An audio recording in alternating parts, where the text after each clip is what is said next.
So there's a common misconception with business credit. Most people think that you actually need to be incorporated or have an LLC to start building your business credit. But in reality, that is just not the case. You can actually start building your credit as a sole proprietor. In the next few minutes, I'm going to show you exactly how we can do that. So first, let's kind of clear the air. Again, a lot of people think that business credit is only reserved for corporations and LLCs.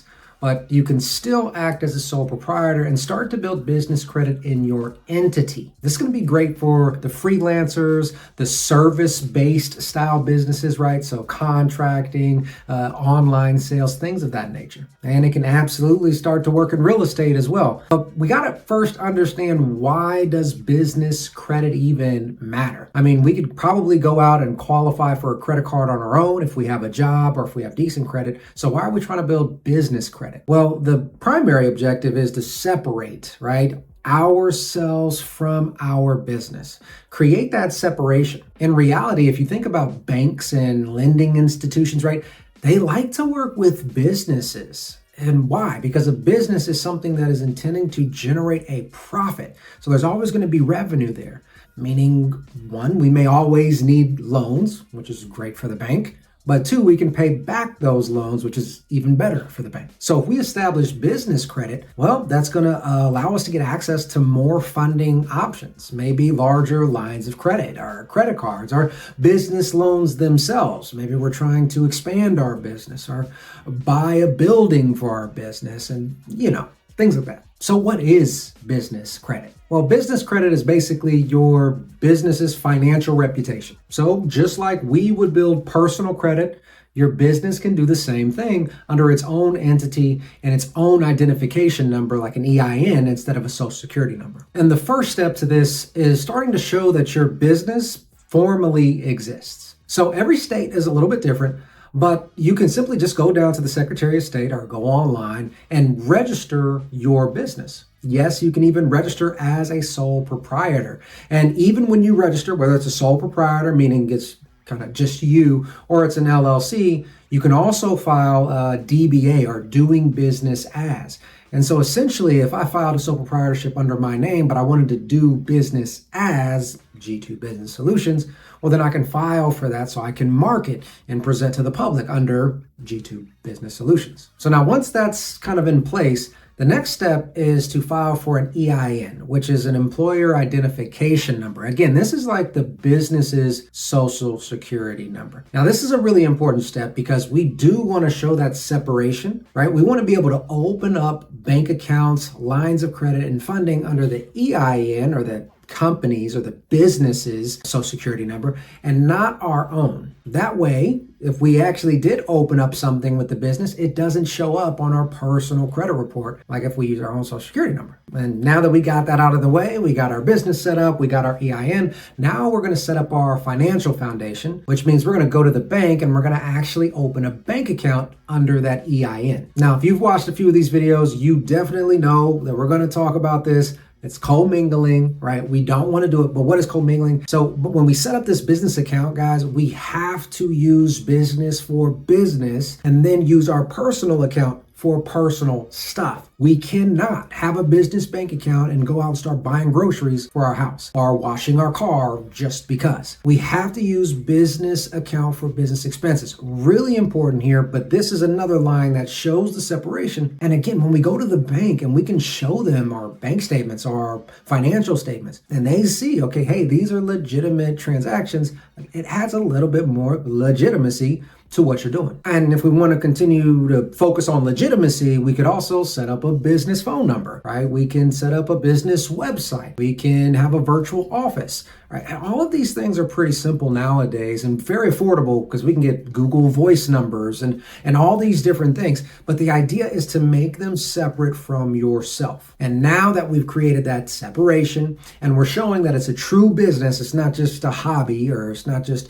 somebody selling stuff out of the back of their trunk, now we can start working on building our credit profile. And this is actually one of the easiest parts because all we have to do is the same thing like on our personal credit. We just have to go and open revolving credit lines, right? So think 30-day vendors. Now, this can be a business credit card, and guys, believe me, there are a ton of business credit cards that are hoping that you would sign up with them. And if you don't like the credit card idea, then you can go to some other places like Quill, Granger, Uline, and these are companies that'll offer net 30 accounts to business owners. Now, just because we go out and get these lines, opening the lines themselves doesn't necessarily help. We have to make sure that we are using them and paying them off early. That's the whole point. We have to show that rotation of credit and paying it off, credit and paying it off, just like we would on the personal side. So don't go out there and just open a bunch, and don't go out there and open a bunch and then put a lot of debt on it and start making minimum payments.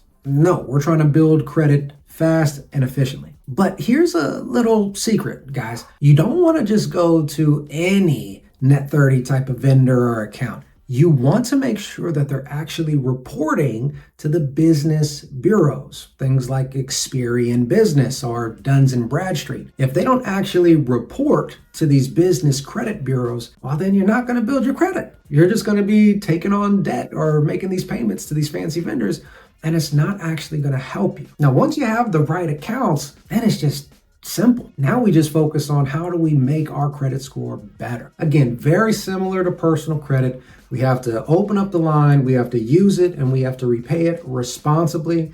Guys, there's a bunch of different thoughts on how to build credit. Some say keep a balance, make minimum payments. On the personal side, your utilization has to be less than 30% of your total credit limit, right? So if you had $10,000 credit limit, if you want to keep your score high, then you can only have a balance of at most $3,000, okay? I think that's personally a great practice, even when you look at the business side. But more importantly, the way that I like to approach it is, hey, I have bills this month and I know I have the money to pay the bill. So before I pay the bill, I'm going to put that bill on this 30-day net account. I'm going to put it on the credit card. I'm going to use a small business loan or whatever. And then once that balance comes up, I'm just going to use the money that I already have in my hand to pay it off.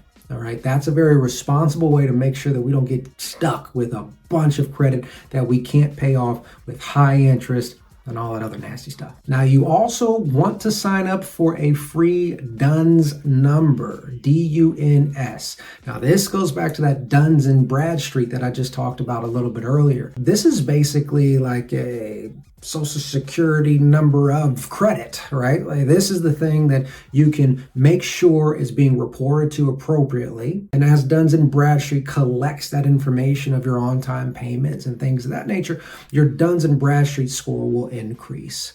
All right. And a lot of times lenders, well, they may just simply go to something like Duns & Bradstreet to see your overall score. Or they may go to other places to see your overall score before they start to issue out credit. Now, I want to be clear here. This is really important for companies that don't have things for collateral, all right? Because I know I got all my real estate investors out there and saying, dude, they don't care about my credit. They just care about the property. They just care about the asset. And yeah, that's true, right? In that case, they want to make sure that they have enough equity in the property, but more importantly, that the property can make enough income to pay the monthly payment. Now, this is a way to say, hey, look, what if I don't have assets? What if I'm a wholesaler? Right? What if I'm a real estate agent, right? What if I sell online products and services? So I don't really have assets, but I need access to capital. Okay, yeah, banks may look at income statements. Of course they are. But they're also going to look at this business credit score. Building credit doesn't have to be this big, daunting, scary thing.